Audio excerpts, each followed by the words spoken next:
नमस्कार साथियों। तो गणतंत्र दिवस की पूर्व संध्या पर पद्म पुरस्कारों की घोषणा की जा चुकी है।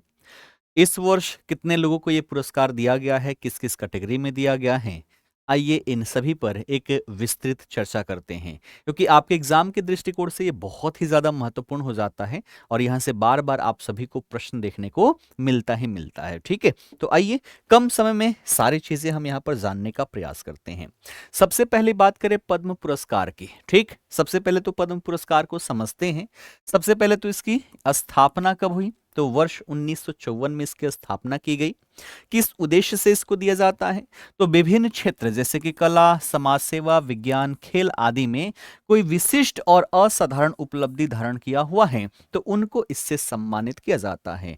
बात करें इसकी घोषणा कब होती है, तो हर साल गणतंत्र दिवस की पूर्व संध्या पर इसकी घोषणा की जाती है। और इसे प्रदान कौन करता है, तो भारत के राष्ट्रपति के द्वारा इसे प्रदान किया जाता है। घोषणा तो गणतंत्र दिवस की पूर्व संध्या पर कर दी जाती है और आमतौर पर मार्च अप्रैल में राष्ट्रपति भवन में इन लोगों को इस पुरस्कार से सम्मानित किया जाता है। बात करें एक साथ कितने पुरस्कार दिए जा सकते हैं, तो एक वर्ष में अधिकतम 120 पुरस्कार जो है यहां पर दिया जा सकता है। और इसमें मरणोपरांत जो लोगों को दिया जाता है और साथ ही साथ विदेशी लोग जो हैं इनको छोड़कर मैक्सिमम 120 आपका हो सकता है। आइए बात करते हैं 2026 में, है ना। तो 2026 में कुल 131 पुरस्कारों की घोषणा हुई है, जिसमें से 5 पद्म विभूषण हैं जो कि असाधारण और विशिष्ट सेवा के लिए दिया जाता है। पद्म भूषण की बात करें तो इसकी संख्या है 13, जो उच्च क्रम की विशिष्ट सेवा के लिए दिया जाता है। और पद्मश्री इस वर्ष 113 घोषित किया गया है, जो किसी भी क्षेत्र में कोई विशिष्ट सेवा कर रहा है तो उनको इससे सम्मानित किया जाता है।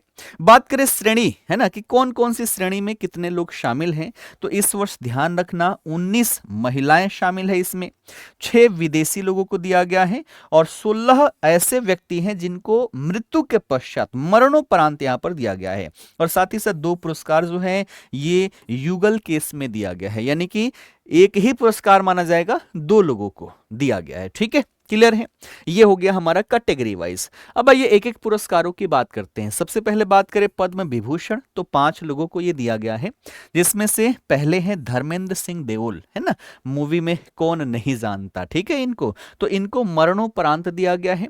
महाराष्ट्र से ये संबंधित है और सिनेमा के क्षेत्र में इनके द्वारा बेहतर कार्य जो किया गया इसके लिए दिया गया है। फिर यहां पर है वीएस अच्युतानंदन, इनको भी मरणोपरांत दिया गया है, सार्वजनिक मामलों के क्षेत्र में केरल से संबंधित हैं। फिर यहां पर है सुश्री एन राजम, है ना, इनको कला के क्षेत्र में दिया गया है, उत्तर प्रदेश से संबंधित हैं और शास्त्रीय वायलिन से संबंधित है ये। ठीक, उसके बाद है केटी थॉमस, जिनको सार्वजनिक मामले के क्षेत्र में दिया गया है, मुख्यतः ये न्यायविद हैं, केरल से संबंधित हैं। और अगले हैं और अंतिम है पी नारायणन, है ना, इनको साहित्य एवं शिक्षा के क्षेत्र में दिया गया है और ये केरल से संबंधित है। ठीक, उसके बाद यहां पर बात करें पद्म भूषण की, 13 लोगों को दिया गया है, जिनमें से कुछ प्रमुख नाम हैं जहां से प्रश्न बनने की सबसे ज्यादा संभावना है। जिनमें पहली है ना अलका याग्निक, जो संगीत के क्षेत्र में है ना सिंगर है, कला के क्षेत्र में दिया गया है, महाराष्ट्र से संबंधित है। अगली है ममूटी, है ना, ये भी सिनेमा से संबंधित है, केरल से जुड़ी हुई है। फिर है शिबू सोरेन, जिनको मरणोपरांत दिया गया है, सार्वजनिक मामलों के अंतर्गत और ये झारखंड से संबंधित है। फिर है विजय अमृत राज, जो खेल से संबंधित है, टेनिस से संबंधित है और ये अमेरिका के हैं। ठीक है, संयुक्त राज्य अमेरिका से संबंधित है।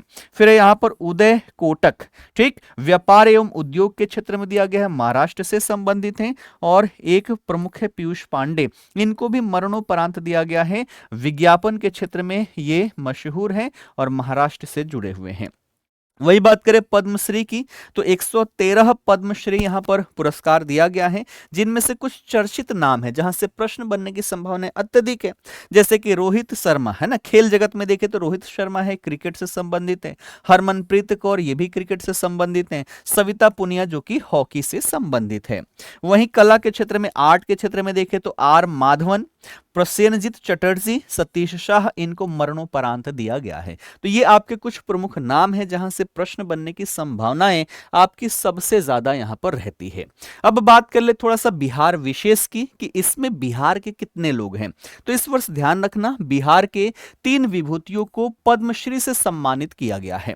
और ये कौन कौन है? तो पहले हैं विश्व बंधु, जिनको मरणोपरांत दिया गया है कला के क्षेत्र में, और मूल रूप से ये लोक नृत्य से संबंधित हैं। बात करें किस लिए दिया गया है, तो जो डोमकच नृत्य है इसको अंतर्राष्ट्रीय स्तर पर इन्होंने पहचान दिलाया है। इसको लेकर बात करें कहां से जुड़े हुए हैं, तो पटना जिले के शाहपुर से ये संबंधित है। अगले व्यक्ति हैं भरत सिंह भारती, जिनको कला के क्षेत्र में, गायन के क्षेत्र में दिया गया है, और ये मूल रूप से भोजपुर से संबंधित हैं, है ना। इन्होंने 1000 से भी ज्यादा भोजपुरी लोकगीत जो है वो गाया है ना, लिखा है, उनको संरक्षित किया हुआ है, और इसी कारण से इनको इस पुरस्कार से सम्मानित किया गया है। इनमें देखा जाए तो सोहर और चैता भी महत्वपूर्ण रहे हैं। और अगले हैं यहाँ पर डॉक्टर गोपाल जी त्रिवेदी, है ना, जिनको विज्ञान एवं इंजीनियरिंग के क्षेत्र में सम्मानित किया गया है। मूल रूप से मुजफ्फरपुर जिले से संबंधित हैं, और ये एक कृषि वैज्ञानिक हैं।